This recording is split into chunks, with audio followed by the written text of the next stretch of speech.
Our leading journal carries a title and which has very far-reaching implications.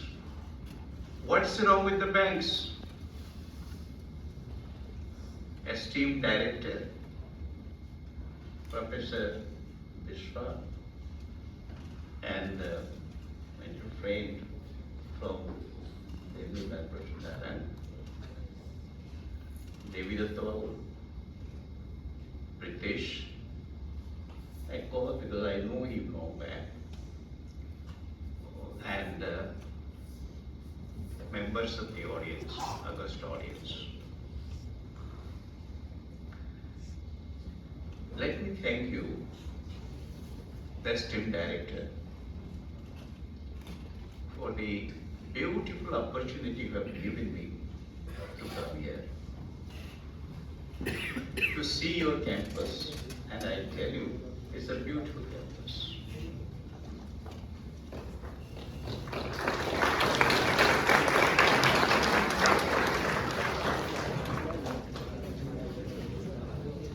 Sir, the deliberations you made while you introduced the topic, you said everything without saying anything.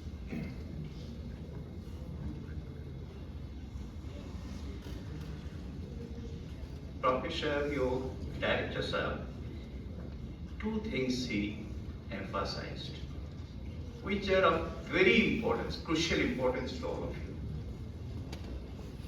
One, research. Research means original research.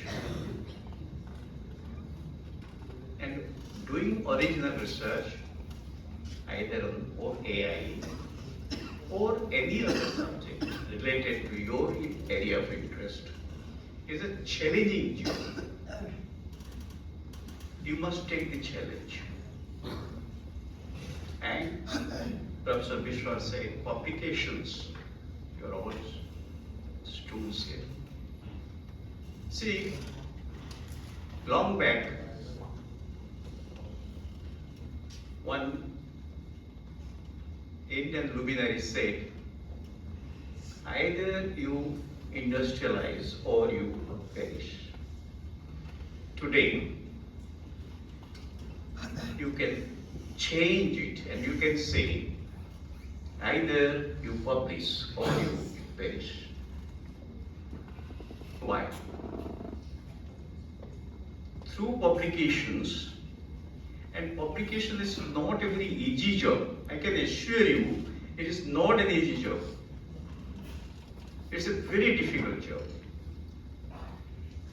With publications, you create an academic identity for yourself. You create, through your identity, the identity of the school, the college, the university where you serve. You get the credit, the university also gets the credit. Right? So what Professor Vishwa said has got very in-depth meaning for the students. And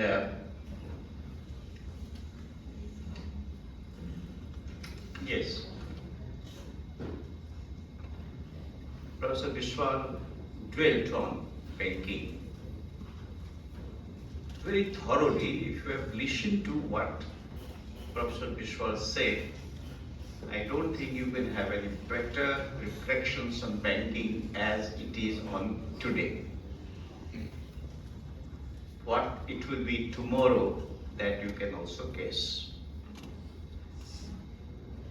Sir, with these words, I start my formal address. Esteemed Professor Pratap Chandra Vishwa, Director, International Management Institute, Bhubenashwar, Professor Devidatta, the guest here, I forget your name also. No. Pritesh, Sabu, all the esteemed colleagues, dignitaries, and friends. The AI IMI Bhubenashwar has been making, if I am not wrong, I'm never wrong, making outstanding contributions because I was working there on the other side of the room. Outstanding contributions to the teaching, research in management. It has made remarkable contributions in the field of management education. There is no denying the fact. Once again, I thank Professor Vishwa for myself being here, and I feel privileged enough to be here in IIM. Let me come to the topic. I had very short time, so whatever I say, I will talk about the crisis, banking crisis and financial crisis taken together. Banking, I will come later on. You know, every economy faces a crisis. And why do you face a crisis? Because you cannot foresee things. When you jump into an activity, whatever it is, and you are not able to foresee what consequences this will have, maybe you succeed, but most likely you may not succeed. So it happened in 1711, 1711. I'm talking of this crisis, not now, right from the 18th, 17th century. So there was this South Sea Company. The South Sea Company requested the United Government that give us the exclusive rights of having trade with the United States. And in return, you have to write off our debts. It's a very good, engagement. You give us, you take it. Now what happened? When this proposal materialized, there was a financial euphoria. People felt that this is something fantastic which is going to happen. So they started investing in the shares of this South Sea Company, right? And the bigger thing, the scientist Isaac Newton, he also invested, sir. Ultimately, the South Sea Company did not work. The investments that were made failed. And that created a crisis for the economy. And what Isaac Newton said, I can calculate the motion of a body, but I cannot calculate the foolishness of a man. That means foolishness, what you are doing without thinking. That is what he said.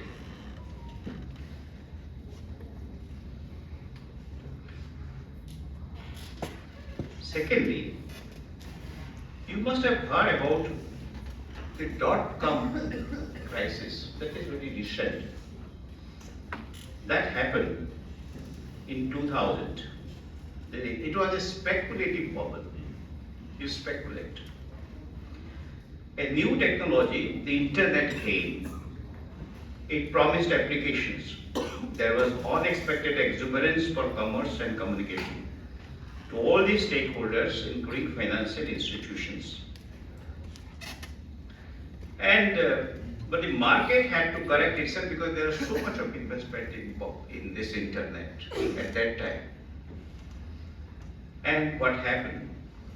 The bubble that was created, the bubble you must have seen when it rains, the bubble that was created, that internet coming, internet coming, you have to invest. Now, the way AI is, we're talking about.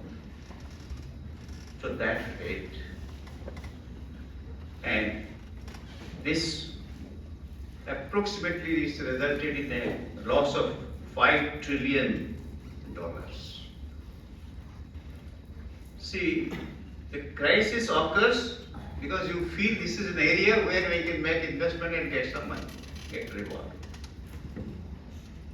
But that does not always happen. And these are the instances. Similarly, you have been having experience or daily interactions with e-commerce. You are, as Professor Bhubenashwar said, you are having your daily experience with artificial intelligence. If you are reading the newspapers or if you are looking at the things on the internet, you must be knowing how artificial intelligence or AI can be used and it can be misused. Because AI has come, there is a lot of investment in developing the AI. Yes. And the economist, including many of you and others, they feel at the right that too much of investment that is pouring into development of AI may result in bursting of the bubble. That means you may get into a loss. So be careful. For all students who are reading, be careful when you are making investments. And what Gita Gopinathan says, the name IMF and now in professor, he says, in America, everybody has been making investments. It's a rich nation. They make investments. But he is afraid that the magnitude of investments that are going into the American economy, maybe the market cannot bear it. The market may start correcting. If the market starts correcting, the investments that have gone into the market will not give you any return. That may be failure. It is an apprehension. It is not failure. It is an apprehension. And I talked about subprime price mortgage crisis. And as Professor Bhubenashwar very nicely pointed out, banks lend, after all they have to lend to survive. And sometimes, the credit rating that you pointed out, there are, S&P, CRISIL, they go for credit rating. If you are asking for a loan of 5,000 crore, 3,000, they will examine it. They may sometimes also compromise. So what happened?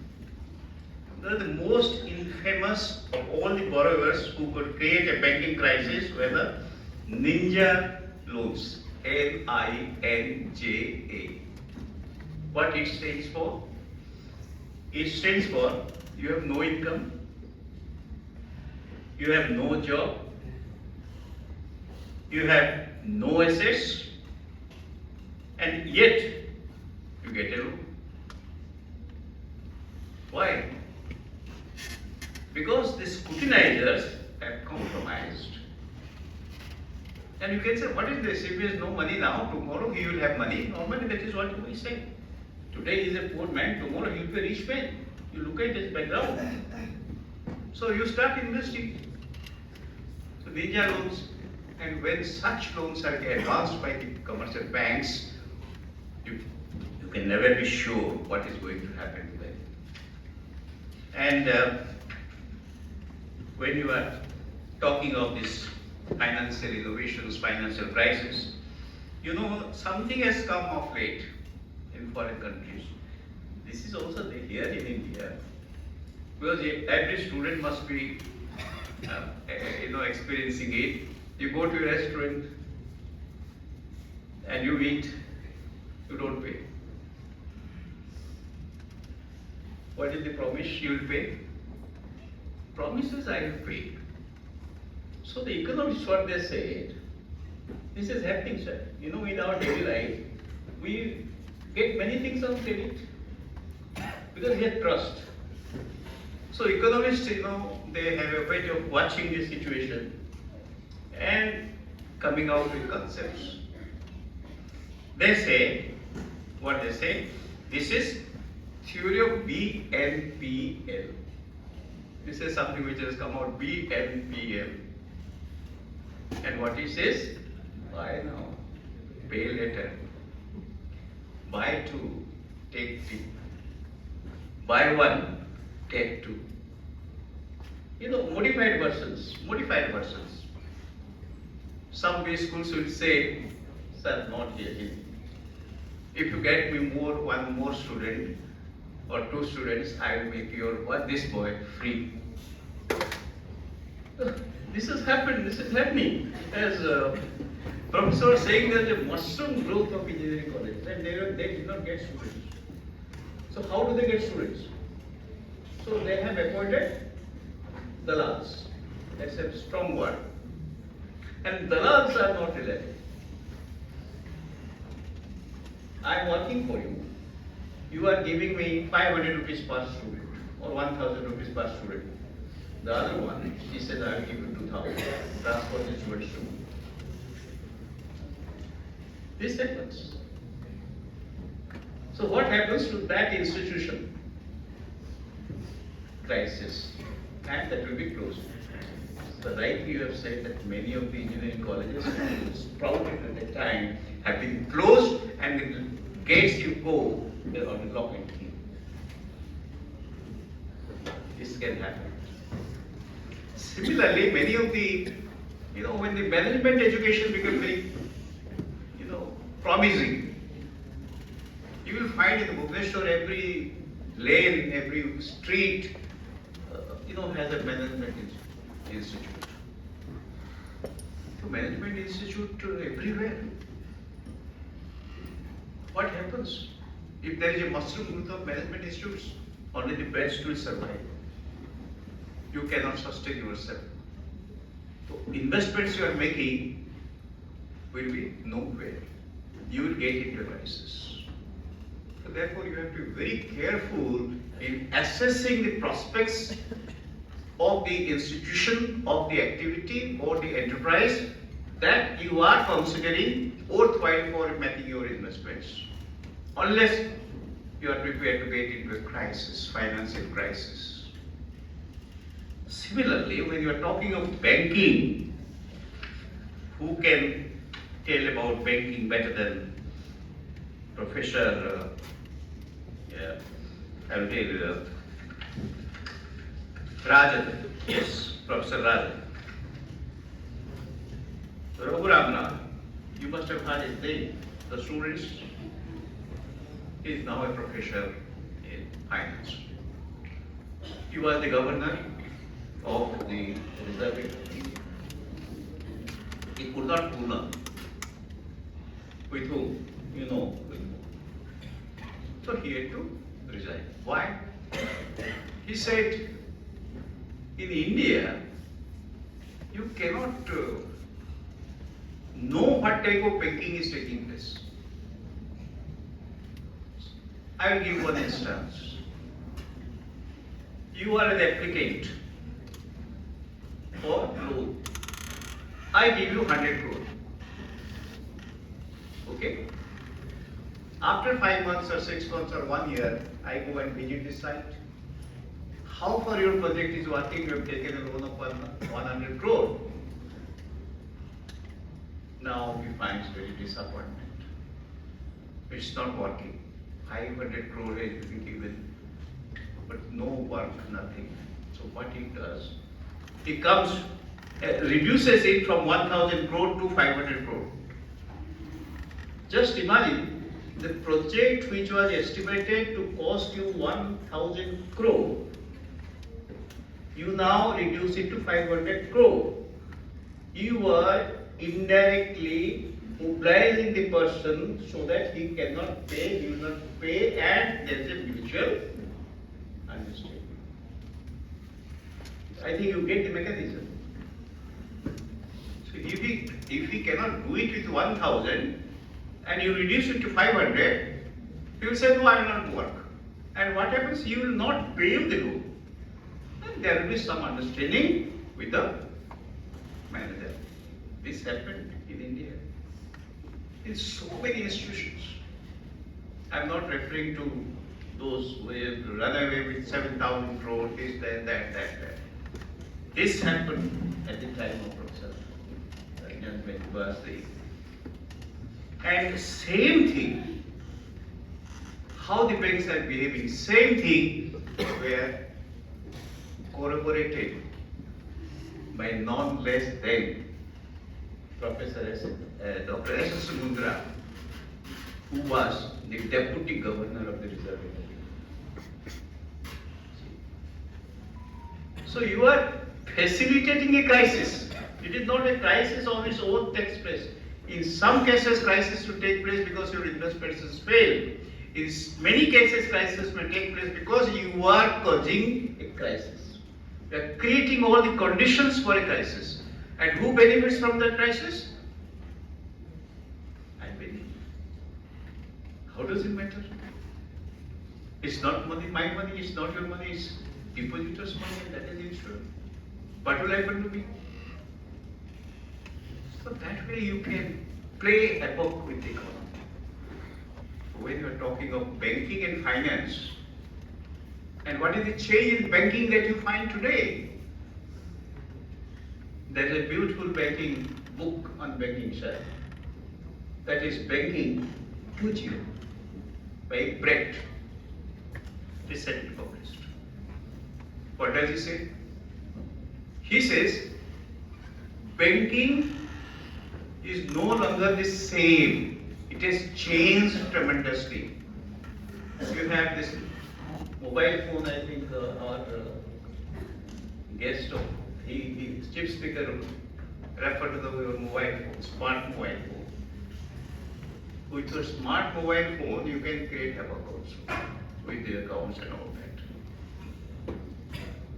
So, when you are doing this, that you are taking the money, not paying it,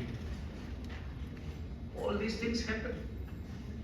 I am sitting I'm here, let us say I am here in IMI with the director, and I can send money to my friend in Bangalore, just a tip, money goes. So is it necessary for you to go to banking, to the bank? No. Only must have the money. For transactions, you need not go. If the transactions do not go, everybody sits at home and does the banking. That is what we refer to UPI and all that, sir. So the banking is changed. The modus operandi of banking is changed. There need not be an office at all. You don't have to have an office for banking. It has changed and you sit at home and do all your banking. Send money to a school, to the college, to your relations, to your daughters, to your sons, anybody you want. So that's a very big change in the banking that has come up of late. Similarly, you are talking of these bubbles. You know, these bubbles which you find today, up and go, sir, This is something which happened earlier also. I referred to one. The other one I am referring. Professor John Kenneth Galbraith. You must have heard him. Even he was a great economist. Great economist. You know, earlier there used to be auction. Auction. You have seen the tulip flowers which bloom in Kashmir. So in Netherlands, this is a very prized flower, tulip. So those who have gardens, they auction. Okay? So you auction, yes, I will take it. Supposing very heavy downpour of snow, what happens to the growing of the flowers? They will not grow. So you are at a loss. So what Galbraith says that this is something which can happen not in finance, but